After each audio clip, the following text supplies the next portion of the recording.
وَلِلَّهِ الْمَشْرِقُ وَالْمَغْرِبُ، اللہ ہی کے ہیں مشرق بھی اور مغرب بھی. أَيْنَمَا تُوَلُّوا فَثَمَّ وَجْهُ اللَّهِ، تم جہاں کہیں بھی رخ کرو اللہ کا چہرہ ہی پاؤ گے. اصل میں اب یہاں پہ ایک تمہید شروع ہو رہی ہے جو کئی آیات کے اوپر مشتمل ہے، اور وہ ہے تحویل قبلہ کا مضمون. یہ تحویل قبلہ اتنا سینسٹیو ایشو تھا کہ اس کو ایک دو آیتوں پہ نہیں رکھا گیا، کئی مسلسل رکوع آئیں گے، کیونکہ ظاہر ہے کہ وہ یہودی تو اپنے آپ کو دین کا ٹھیکیدار سمجھتے تھے، ان کا قبلہ یروشلم تھا، اور ایک ٹکٹ میں دو مزے کرتے تھے. جب نبی علیہ السلام مدینہ ہجرت کر کے گئے، آپ نے 17 مہینے تک، بخاری میں آتا ہے کہ یروشلم کی طرف منہ کر کے نماز پڑھی. جب یروشلم کی طرف منہ کر کے نماز پڑھی، اس لیے کہ چلو ایک کامن ٹرم ہو جائے گی، کیونکہ یہودیوں کا اثر و رسوخ تھا، تو یہودیوں نے اس کو گڈ جیسچر نہیں لیا، اوپر اوپر سے لیا، اندر میں بات کرتے تھے کہ دیکھو یہ کہتا ہے میں ابراہیمی ہوں، اور اگر یہ واقعی ابراہیمی ہوتا نا تو اس کا قبلہ تو خانہ کعبہ ہوتا. ایک ٹکٹ میں دو مزے کرتے ہیں نا.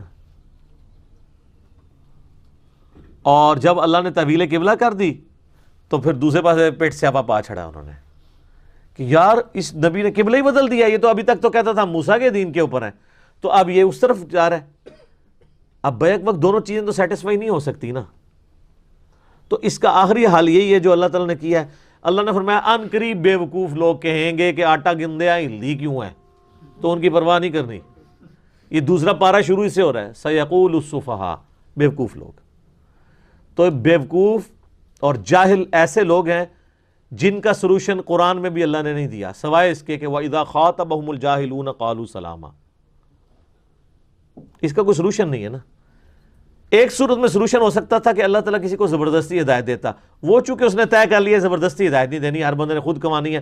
جب خود کمانی ہے تو پھر اینڈ رزلٹ یہی ہوگا کہ جس نے بات نہیں ماننی اس کا کوئی علاج نہیں ہوگا. لہٰذا اس کو بھی وما علینا الا البلاغ کہہ کے آگے چلے جانا ہے.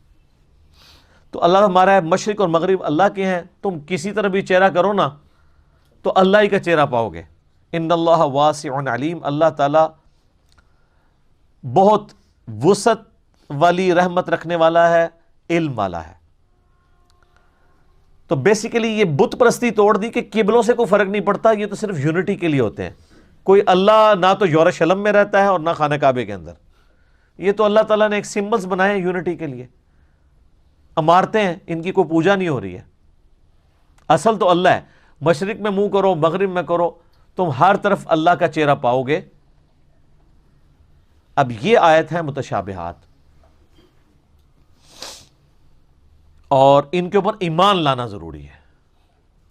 اب جو لوگ خصوصاً اہل حدیث کے اندر یہ زیادہ مسئلہ ہے، وہ چونکہ استواء علی العرش کے عقیدے کے اوپر بہت زور دیتے ہیں نا، جہاں کہیں بھی ایسی آیات آتی ہیں نا تو ان کے پیٹ میں درد شروع ہو جاتی فوراً. او مشرق مغرب ہر طرف اللہ ہے، وحدت الوجود، یہ وہ، ان کو قرآن میں وحدت الوجود نظر آنا شروع ہو جاتا ہے. تو وہ پھر ان آیات کی باطل تعویلات کرنا شروع کر دیتے ہیں، انتہائی باطل تعویلات. اب یہاں لکھا نا اللہ کا چہرہ ہے، تو وہ کہیں گے یہاں چہرے سے مراد اللہ کا علم ہے. تو علم جو ہے وہ پنجابی کا لفظ ہے، کوئی عربی کا لفظ ہے. تو اللہ نے کہا کہ مشرق ہو مغرب ہو ہر جگہ اللہ کا چہرہ پاؤ گے، تو بس آپ یہ مان لیں. وہ کہتے ہیں نہیں نہیں، وہ پھر وہ درختوں میں بھی اللہ، دریاؤں میں بھی اللہ. اس کا مطلب ہے کہ اللہ تعالیٰ کو اپنی بات کنوے کرنی نہیں آئی. آپ سے پوچھتا تو وجہ اللہ کی بجائے علم اللہ ہوتا. وہ کہتے ہیں آگے نا ان اللہ واسع علیم، اللہ تعالیٰ وسعت والا، علم والا ہے. تو یہاں چہرے سے مراد پھر علم کی طرف اس کو لے جائیں گے. تو ہم پھر کہیں گے کہ چہرہ تو پہلے آیا، تو آپ علم کو چہرے کی طرف کیوں نہیں لے جاتے، بجائے چہرے کو علم کی طرف لے کے جا رہے ہیں. ٹھیک ہے، تو اس طرح کی باطل تعویلات نہیں کرنی چاہیے.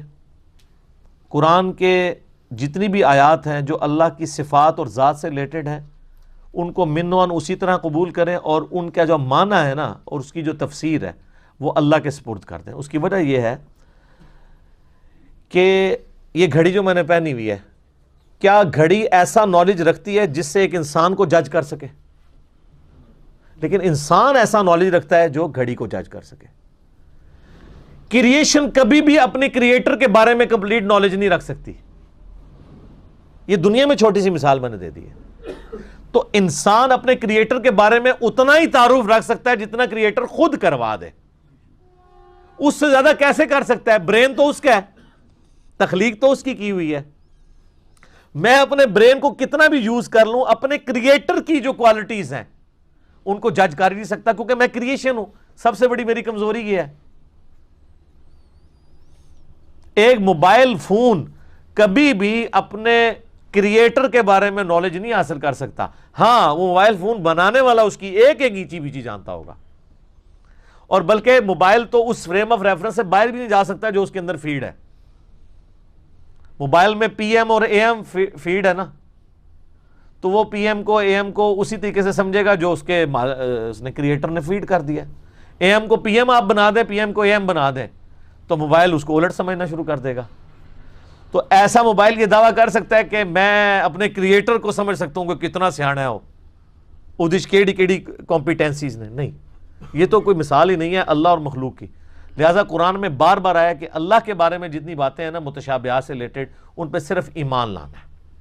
اور اس کا کلائمیکس وہ سورہ آل عمران کی آیت نمبر 7 ہے کہ قرآن کی آیات کی 2 اقسام ہیں, محکمات اور متشابہات. محکمات پہ عمل کرو. محکمات یہ ہیں کہ جو اللہ نے احکام دیے ہیں, نماز, روزہ, حج, زکوٰۃ, زنا سے بچو, حرام خوری سے بچو, قتل سے بچو, چوری سے بچو, یہ سارے احکامات ہیں, اس کی پیروی کرو. اور متشابہات کے بارے میں کہا گیا صرف ایمان لے کر آؤ اور اللہ سے دعا کیا کرو, ربنا لا تزغ قلوبنا بعد اذ ہدیتنا وہب لنا من لدنک رحمہ انک انت الوہاب. آمین.